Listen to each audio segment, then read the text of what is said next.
حضرت عبداللہ مزنی رضی اللہ تعالیٰ. کچھ لوگوں کی نا زندگی بڑی مختصر ہوتی ہے، لیکن جتنے زندگی میں لمحات ہوتے ہیں نا، ایک ایک لفظ بڑا قیمتی ہوتا ہے، شب و روز میں ایک ایک جملہ بڑا قیمتی ہوتا ہے. مختصر سی میری کہانی ہے، پر جو بھی ہے آپ کی مہربانی ہے. فرماتے ہیں کہ میرے والد بچپن میں انتقال کر گئے، مجھے چچا نے پالا تھا. اللہ نے میرے اوپر رحم کیا اور میں رسول اللہ کا غلام بن گیا. چچا اسلام کا بڑا دشمن تھا، تو مجھے نبی پاک صلی اللہ علیہ وسلم کا نام سننا معاذ اللہ جلال میں آ جاتا تھا سنتے ہی، لیکن مجھ سے رہا نہیں جاتا تھا. اب میں کیا کروں؟ میرا روز دل کرتا تھا مدینے جانے کو. روز میری ماں میرے درد سے آشنا تھی. ایک دن میں تڑپ اٹھا، میں نے کہا اماں مجھے پتا ہے تو نے میری خاطر نکاح نہیں کیا، لیکن اماں میرا اب دل نہیں لگتا، چچا جانے نہیں دیتا.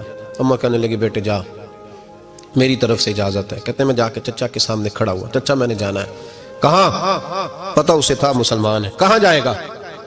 میں نے کہا مجھے مدینے جانا ہے. کہتے ہیں وہ تو آگ بگولا ہو گیا. کہنے لگا تیرے پاس جو کچھ ہے سارا میرا دیا ہوا ہے. تو میں نے کہا چچا رکھ لے.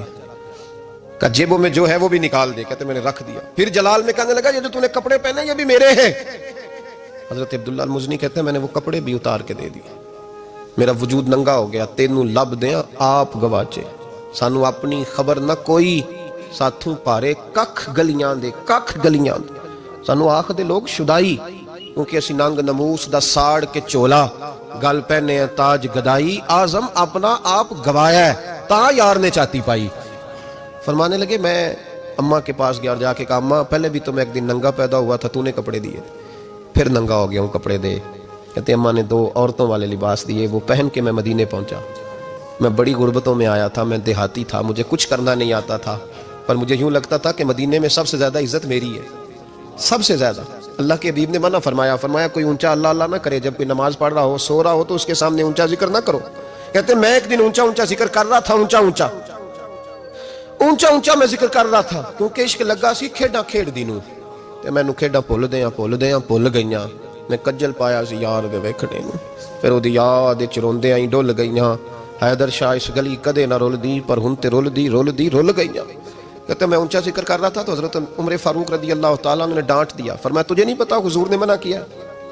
تو عمر نے ڈانٹا تو میں چھپ کے بیٹھ گیا کونے میں. حضور آئے نا نماز پڑھانے تو محبوب نے پتہ کیا وہ عبداللہ کدھر ہے. کہتے میں کونے میں تھا. حضور نے فرمایا کیا ہوا؟ تو میں رو پڑا. میری عزت بڑی تھی نا مدینے میں، کبھی کسی نے کچھ نہیں کہا تھا. نبی کریم نے فرمایا کیا ہوا؟ عرض کی حضور کچھ نہیں.